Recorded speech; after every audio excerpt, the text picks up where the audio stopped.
ठाण्याच्या काशीनाथ घाणेकर नाट्यगृहाच्या काल रात्री 12च्या सुमारास स्लॅब कोसळला आणि यात कोणतीही जीवितहानी सुदैवानं झालेली नाही। मात्र काल त्याच नाट्यगृहात कार्यक्रम पार पडला आणि त्यानंतर हा स्लॅब कोसळला। हा स्लॅब या कार्यक्रमादरम्यान कोसळला असता आता अनेक जण जखमी झाले असते। जवळपास 250 सीट्सवरती हा स्लॅब कोसळला असल्याचं समजतंय। अवघ्या 4 वर्षांपूर्वीच या नाट्यगृहाचं बांधकाम ठाणे महापालिकेनं केलं होतं। याचा आढावा घेतला आमचे प्रतिनिधी कपिल राऊत यांनी। 19 डिसेंबर 2011 रोजी ठाण्यामध्ये काशीनाथ नाट्यगृहची स्थापना झाली। मोठ्या धूमधडाक्यात ह्याची उत्साह सोहळा साजरा करण्यात आला आणि तुम्ही बघू शकता 4च वर्षात या नाट्यगृहाची अवस्था काय झालेली आहे।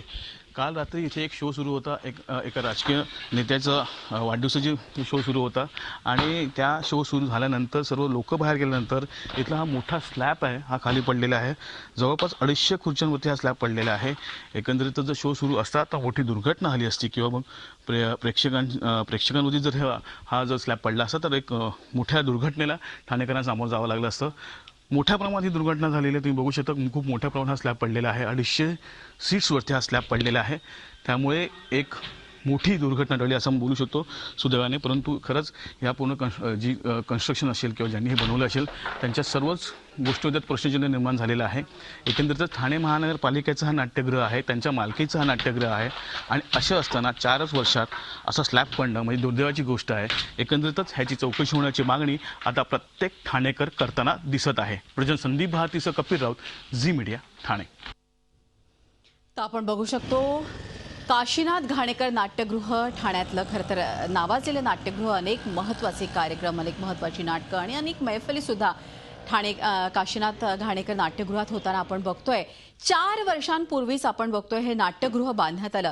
दिसायला तर अत्यंत सुसज्ज आणि सुंदर असं हे नाट्यगृह दिसत असलं तरी आतलं बांधकाम किती फोल आहे हे मात्र काल रात्री 12 वाजता कळलं।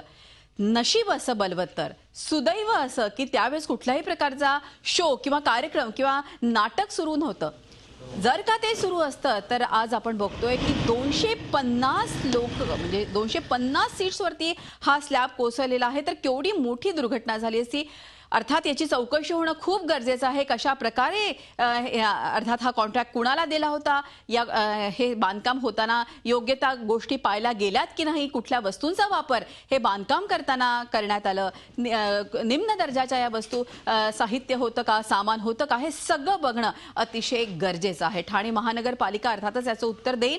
मात्र आत्ता तरी महत्त्वाची बातमी आपण बघतोय, अनेक रसिक कलावंत जे नेहमी अगदी दूरदूरून देखील ठाण्याला येतात। काशीनाथ घाणेकर हे नाट्यगृह अतिशय प्रसिद्ध असं नाट्यगृह 4 वर्षापूर्वीच खरं तर बांधकाम झालेलं। मात्र आपण बघतोय की अशा तऱ्हेनं काशीनाथ घाणेकर नाट्यगृहाची ही दुर्दशा झालेली आहे। रात्री 12 वाजता अक्षरशः हा छत जो आहे नाट्यगृहाचा हे कोसळलेला आहे। झी 24 तास रहा एक पाऊल पुढे।